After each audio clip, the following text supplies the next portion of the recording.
अच्छे लोग दुखी क्यों रहते हैं? मित्रों, इस बात में कोई संदेह नहीं है कि अच्छे लोग ज्यादातर दुखी रहते हैं और पापी पाखंडी मौज उड़ाते हैं। परंतु इसके दो कारण हैं। आज मैं आपको उन दोनों कारणों के बारे में विस्तार से बताने का प्रयास करूंगा। पहले बात करते हैं कि अच्छे लोगों को भगवान दुख क्यों देता है। तो आइए इस बारे में कहानी के द्वारा आपको समझाते हैं। एक बार की बात है, किसी नगर में अपनी छोटी छोटी 3 बच्चियों के साथ एक विधवा स्त्री रहती थी। जवानी में ही उसके पति गुजर गई। 3 छोटी छोटी बच्चियों को पालने का भार बेचारी उस अबला पर डाल गया। 3 बच्चों को लेकर वो विधवा जाए तो कहां जाए? कुछ काम धाम भी नहीं कर सकती थी। ऊपर से समाज की उल्टी सीधी बातें उसे कुछ नहीं करने देती थी। बेबस लाचार उस महिला का कोई सहारा नहीं था। वो अपने पति को याद कर करके उन बच्चियों को जैसे तैसे पाल रही थी। पति के गम में बीमार पड़ गई। ऊपर से उन बच्चियों की चिंता थी कि क्या होगा, कैसे इनका पालन पोषण होगा। इन्हीं बातों को सोच सोच कर एक दिन उसकी तबीयत बिगड़ गई। उसका अंत समय निकट आ गया था। धर्मराज का एक दूत उस विधवा स्त्री के प्राण लेने के लिए धरती पर आया। वो स्त्री के प्राण ले जाना चाहता था, परंतु बाहर का नजारा देखकर वह खुद दुविधा में पड़ गया। उसने देखा कि महिला जमीन पर अचेत पड़ी है। उसकी तीनों बच्चियां उसके ऊपर सिर रखकर पड़ी हुई थी। सबसे छोटी बच्ची उसके स्तनों से लिपटी हुई थी। यह एक करुणामयी दृश्य देखकर देवदूत के हृदय में दया आ गई। उससे उन बच्चियों की दशा नहीं देखी गई। एक बच्ची रो रोकर अपनी मां को जगा रही थी, दूसरी रोते रोते मां के ऊपर ही सर रखकर सो गई थी। देवदूत ने सोचा, इन बच्चियों का पिता पहले ही मर चुका है। अब यदि मैं इस स्त्री के प्राण लेकर गया तो यह बच्चियां किसके सहारे रहेंगी? कौन इन्हें संभालेगा? कौन इनका पालन पोषण करेगा? यही सब बातें सोचकर वह देवदूत उस स्त्री के प्राण लिए बिना ही लौट गया। धर्मराज ने पूछा कि तुम खाली हाथ क्यों आ गए? तुम तो उस विधवा स्त्री के प्राण लेने गए थे। तब देवदूत कहता है, हे स्वामी, मेरी गलती को क्षमा करना। मैं चाहकर भी उस स्त्री के प्राण ना ला सका। मेरी जगह यदि आप होते तो शायद आप भी खाली हाथ ही लौटकर आते। मैं उस महिला की अबोध बच्चियों का दुख नहीं देख पाया। जब मैं उसके प्राण लेने गया तो मैंने देखा कि उसकी 3 छोटी छोटी बच्चियां उसके ऊपर परी बिलख रही थी। उन्हें कोई वहां देखने वाला भी नहीं था। यदि ऐसे में मैं उस महिला को ले आता तो उन बच्चियों को कौन देखता, कौन उन्हें पालता? स्वामी, पृथ्वी लोक के मनुष्य इतने स्वार्थी हो गए हैं कि बिना मतलब के कोई किसी का सहारा भी नहीं बनता। यदि कोई किसी की मदद कर भी देता है तो वह बदले की उम्मीद करता है या फिर उसे अपने एहसान के नीचे जीवन भर दबाकर रखना चाहता है। देवदूत बोला, हे स्वामी, मैं चाहता हूं कि उस महिला को थोड़ा जीवन और दे दिया जाए ताकि वह अपनी बच्चियों को पाल पोष कर बड़ा कर सके। देवदूत की बात सुनकर धर्मराज ने उसे डांटते हुए कहा, रे मूर्ख, ईश्वर की बनाई हुई सृष्टि में ना कोई एक क्षण घटा सकता है और ना कोई बढ़ा सकता है। उनकी मर्जी के बिना ना तुम किसी को जीवन दे सकते हो, ना समय से पहले मार सकते हो। ईश्वर जो करता है सबके साथ अच्छा ही करता है। तुम कौन होते हो विधाता के लेख को बदलने वाले? तुमने उस महिला को ना लाकर ईश्वर के नियमों का उल्लंघन किया है। तुमने बहुत बड़ा अपराध कर दिया है, इसलिए तुम्हें इसका परिणाम भोगना ही पड़ेगा। जाओ, जिस पृथ्वी के मनुष्यों से तुम्हारी ममता है उसी पृथ्वी पर मनुष्य बनकर अपना पाप भोगो। देवदूत कहने लगा, हे स्वामी, धरती लोक से मेरा उद्धार कब होगा और कैसे होगा? तब धर्मराज कहते हैं, हे दूत, धरती पर जाकर जब तुम 3 बार अपनी मूर्खता पर खिलखिलाकर हंस लोगे तब तुम्हारा उद्धार हो जाएगा। मित्रों, इतना कहकर धर्मराज ने उस दूत को धरती पर धकेल दिया। वो धरती लोक पर मनुष्य शरीर में आ चुका था। उसके शरीर पर वस्त्र नहीं थे। यहाँ का एक नियम है कि जब कोई मनुष्य जन्म लेता है तो उस समय वो नग्न होता है। देवदूत ने जन्म तो नहीं लिया, पर वो निर्वस्त्र ही एक सड़क के किनारे पड़ा ठंड से ठिठुर रहा था। वहीं से एक मोची गुजर रहा था। वह मोची ठंड से बचाने के लिए अपने बच्चों के कपड़े लेने जा रहा था। रास्ते में ठंड से ठिठुरती एक नग्न व्यक्ति को देखकर उसे दया आ गई। उसने अपने बच्चों के तो कपड़े नहीं लिए, लेकिन उस देवदूत के कपड़े और कंबल जरूर खरीद लाया और वह कपड़े लाकर उस देवदूत को दे दिए। देवदूत कहने लगा, हे भाई, आपने मुझे कपड़े देकर मुझ पर बहुत बड़ा उपकार किया है, लेकिन कपड़े देकर आपने ठंड से तो मेरा दुख दूर कर दिया, पर मेरा ना तो कोई घर है, ना परिवार है, ना भोजन का कोई साधन है। तब मोची बोला, हे भाई, तो मेरे घर चलो, मैं तुम्हारा सारा खर्च उठाऊंगा। मित्रों, अब तो वह मोची उस देवदूत को लेकर अपने घर पहुंचा। उधर मोची की पत्नी ने देखा कि उसका पति बच्चों को कपड़े लेने गया था।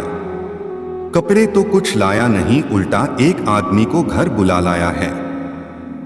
पत्नी अपने पति से झगड़ने लगे, उसे भला बुरा कहने लगी। यह देखकर वह देवदूत बहुत जोर जोर से हंस पड़ा। मोची ने पूछा, अरे भाई, तुम हंसते क्यों हो? ऐसा क्या देख लिया आपने? तब देवदूत ने कहा, हे भाई, मेरी हंसी का रहस्य मैं आपको अभी नहीं बता सकता, समय आने पर मैं तुम्हें स्वयं बता दूंगा।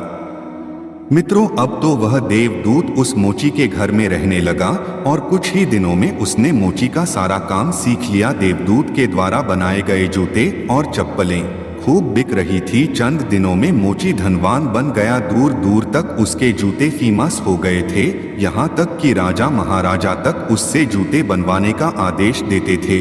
जब से देवदूत उसके घर आया था, उसकी तो किस्मत ही चमक गई थी।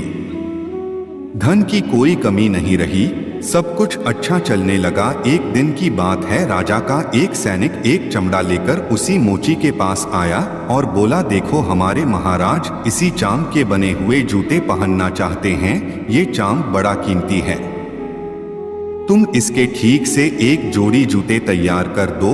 ये चाम खराब नहीं होना चाहिए, पर ध्यान रखना इस चमड़े के जूते ही बनने चाहिए, भूल से भी इसकी चप्पल मत बना देना। मित्रों, राजा का सैनिक चमड़ा देकर चला गया।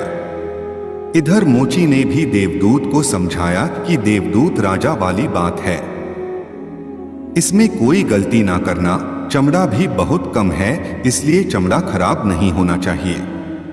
जूते की कहकर वह गया है तो जूते ही बनाना, गलती से यदि चप्पल बना दी तो राजा हमें कठिन से कठिन सजा देगा।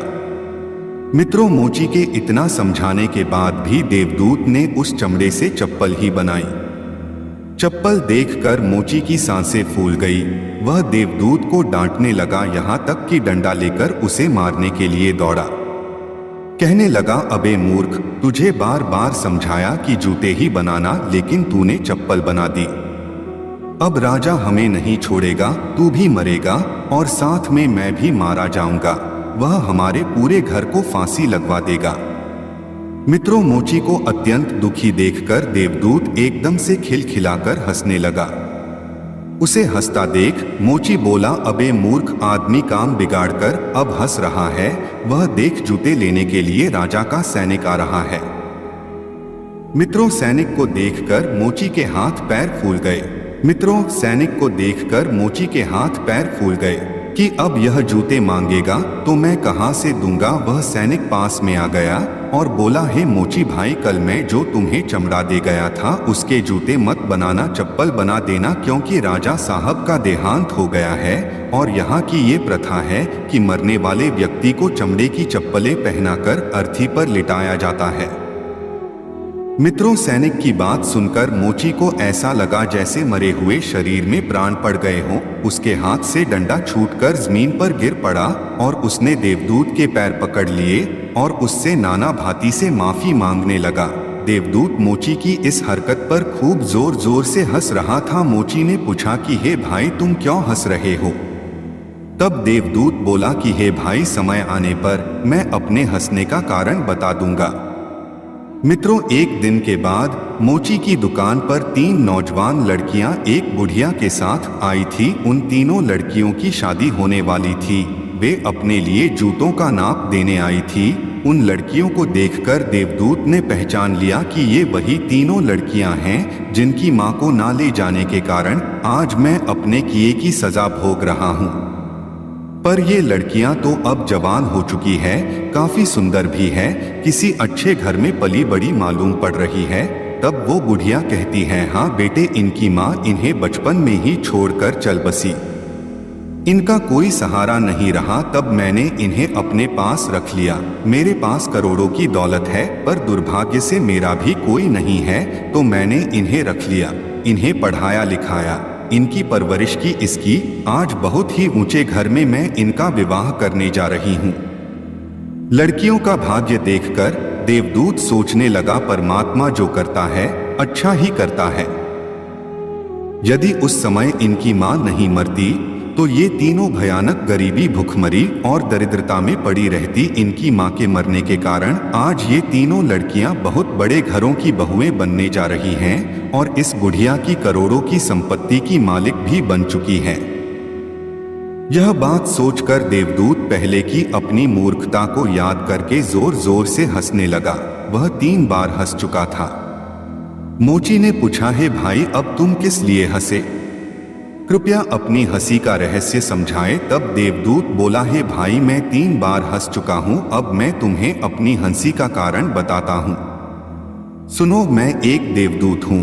अभी अभी जो 3 लड़कियां जूतों का नाप देने आई थी, जब ये तीनों छोटी थी तो इनकी मां मर गई, पिता पहले ही मर चुका था। इन तीनों लड़कियों पर तरस खाकर मैं इसकी मां के प्राण नहीं ले गया, उसी कारण धर्मराज ने मुझे श्राप देकर धरती पर भेज दिया। मैं निरंतर एक सड़क किनारे पड़ा था, तब तुम मुझे अपने घर बुला लाए। घर आकर तुम्हारी पत्नी तुमसे खूब लड़ी थी, वो भी इसलिए कि तुमने अपने बच्चों के कपड़ों के पैसों से मेरे लिए कंबल और कपड़े खरीद लिए। तब मैं पहली बार तुम्हारी पत्नी की मूर्खता को देखकर बहुत हंसा था। तुम्हारी पत्नी उन पैसों को देखकर दुखी हो रही थी जो तुमने मेरे ऊपर खर्च किए थे, पर तुम्हारी पत्नी उस लाभ को नहीं देख पा रही थी जो मेरे आने के कारण तुम्हारे घर की किस्मत बदलने वाली थी। दूसरी बार मुझे हंसी तुम्हारी मूर्खता को देखकर आई, जब तुम राजा के जूते न बनाने के कारण मुझे डंडा लेकर मारने के लिए दौड़े थे। उस समय तुम राजा के जूते वाली बात सोच रहे थे, पर तुम्हें यह नहीं मालूम था कि राजा के साथ में क्या घटना घट गई है, जो राजा की जूतों से अधिक चप्पलों की आवश्यकता पड़ गई है। हम वही देखकर या सोचकर शोक या हर्ष मनाते हैं जो हम देखते हैं, पर हम उसे नहीं देख पाते जो हमें दिखाई नहीं देता पर होने वाला होता है। कई बार परमात्मा हमारे अच्छे के लिए, हमारी भलाई के लिए हमारे साथ बुरा करता है, पर हम उसी बुरे को देखकर परमात्मा को कोसने लगते हैं। हम उस अच्छे को नहीं देख पाते हैं जो भविष्य में हमारे साथ होने वाला होता है। कई बार वर्तमान में हमारे साथ अच्छा होता है, तब हम बहुत खुश होते हैं, पर भविष्य में हमारे साथ बुरा हो जाता है, उस घटना को हम नहीं देख पाते। किसी घटना के साथ अच्छा या बुरा दोनों तरह के परिणाम जुड़े हो सकते हैं। हमें हर घटना को ईश्वर की इच्छा समझकर चलना चाहिए। अच्छे लोग दुखी क्यों रहते हैं? इसके दोनों कारण यही है। पहले तो अच्छे लोगों के साथ बुरा इसलिए घट जाता है कि बाद में उनके साथ अच्छा हो सके, और दूसरा कारण यह है कि अच्छे लोग दुखी रहते हैं। इसका दूसरा कारण है, उनको ईश्वर से जुड़े रहने के लिए जरूरी है कि उन पर दुख आते रहना चाहिए। मित्रों, इस प्रकार वह देवदूत उस मोची को समझाकर फिर से धर्मराज के यहाँ चला गया। मित्रों, ये कहानी आपको कैसी लगी? कमेंट सेक्शन में आप अपनी राय जरूर रखना। मिलते हैं अगली बार नई वीडियो में नई ज्ञान चर्चा के साथ। आप सभी का बहुत बहुत धन्यवाद।